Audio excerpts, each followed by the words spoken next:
Assalamualaikum warahmatullahi wabarakatuh. Perkenalkan, nama saya Diana Kansa dari kelas 81. Kali ini saya akan menjelaskan materi teknologi informasi dan komunikasi. A. Berpikir komputasional atau computational thinking. Computational thinking atau pemikiran komputasi adalah cara pemecahan masalah, merancang sistem, dan memahami perilaku manusia dengan memanfaatkan konsep ilmu komputer. Computational thinking pertama kali digunakan oleh Seymour Aubrey Pepper, seorang pengajar atau peneliti atau ilmuwan di Massachusetts Institute of Technology atau MIT pada tahun 1980. 1. Pemikiran komputasional. Pemikiran komputasional adalah suatu proses pemikiran yang melibatkan menemukan suatu masalah dan mengekspresikan solusinya seperti cara berpikir layaknya komputer yang bisa menyelesaikannya secara efektif. Pemikiran komputasional adalah sebuah proses berulang yang terbagi menjadi 3 tahapan sebagai berikut. A. Formulasi masalah atau abstraksi. B. Mengekspresikan solusi atau otomatisasi. C. Mengeksekusi solusi dan mengevaluasi atau analisis. 2. Teknik computational thinking atau CT.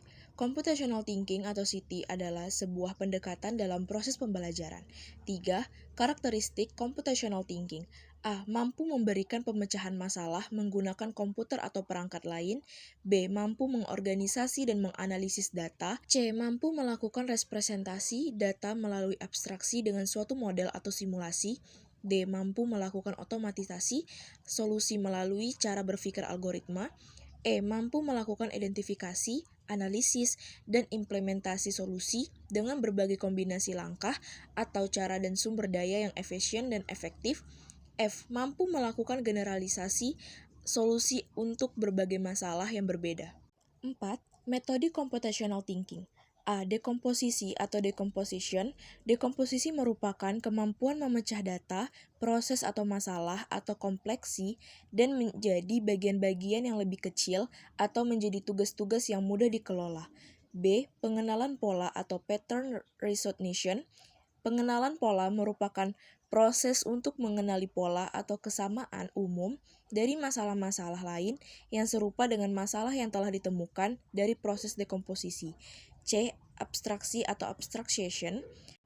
Abstraksi merupakan salah satu metode berpikir yang dipakai programmer ketika menulis program. D. Algoritma atau algorit.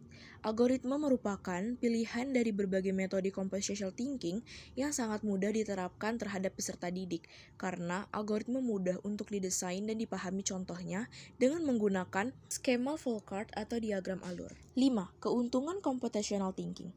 A. Percaya diri dalam berhadapan dengan kompleksitas masalah yang lebih besar dan lebih sulit. B. Toleransi terhadap ambiguitas. C. Mampu berhubungan dengan masalah yang open-ended. D. Mampu berkomunikasi dan bekerja sama untuk mencapai tujuan yang sama. B. Pemetaan permasalahan dan solusi dengan komputasi. Beberapa langkah mendasar yang dapat menjadi panduan untuk menyelesaikan masalah sebagai berikut. 1. Mengevaluasi masalah. 2. Mengolah masalah. 3. Pengambilan keputusan. 4. Menyelesaikan masalah. 5. Meneliti hasilnya. 6. Contoh computational thinking. Berikut beberapa contoh penerapan computational thinking dalam kehidupan sehari-hari. A. Memasak nasi. B. Memasak nasi goreng. C. Membersihkan rumah. C. Berhubungan antara algoritma dengan pemikiran komputasi. D. Mengajarkan kemampuan computational thinking kepada siswa. Berikut cara mengajarkan computational thinking. 1. Sering membaca tentang hal yang berbau computational thinking. 2. Melihat lalu dipikirkan secara kritis. 3. Belajar dari pengalaman dan kesalahan. 4. Belajar langsung dengan orang-orang yang profesional. E. Teori komputasi dan komputasi modern. 1. Teori komputasi. Teori komputasi adalah subbidang dari ilmu komputer dan matematika. Teori komputasi berkaitan dengan studi bagaimana persoalan dapat diselesaikan pada sebuah model dengan menggunakan algoritma. 2. Komputasi modern. Komputasi modern adalah sebuah konsep sistem yang menerima instruksi-instruksi yang penyimpanannya dalam sebuah memori. Adapun perhitungan yang dilakukan yaitu A. Sejarah komputasi modern. Berikut ada beberapa contoh komputasi modern. Yang pertama, Konrad Zuk's Electromechanical Zymesi tahun 1941, yang kedua, Non-Programmable Attention-Based Computer, yang ketiga, Computer Coalesces, yang keempat, The Harvard Mark, yang kelima, Use Army's Bell Research Laboratory, NIH. B. Cara kerja komputasi modern. Yang pertama, akurasi atau big floating point. Yang kedua, kecepatan atau dalam satuan Hz. Yang ketiga, problem volume besar atau downsizing atau paralel. Yang keempat, modeling atau NN dan GA. Yang kelima, kompleksitas atau menggunakan teori Big O. C. Karakteristik komputasi modern. Yang pertama, komputer-komputer penyedia sumber daya bersifat heterogenes karena terdiri atas berbagai jenis perangkat keras, sistem operasi, serta aplikasi yang terpasang. 2. Komputer-komputer terhubung ke jaringan yang luas dengan kapasitas bandwidth yang beragam. 3. Komputer maupun jaringan tidak teredikasi, bisa hidup atau mati sewaktu-waktu tanpa jadwal yang jelas.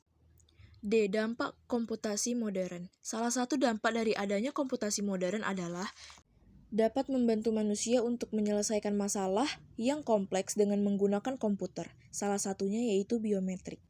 Adapun banyak teknik biometrik yang berbeda antara lain: 1. Pembacaan sidik jari atau telapak tangan. 2. Geometri tangan. 3. Pembacaan retina atau iris. 4. Pengenalan suara.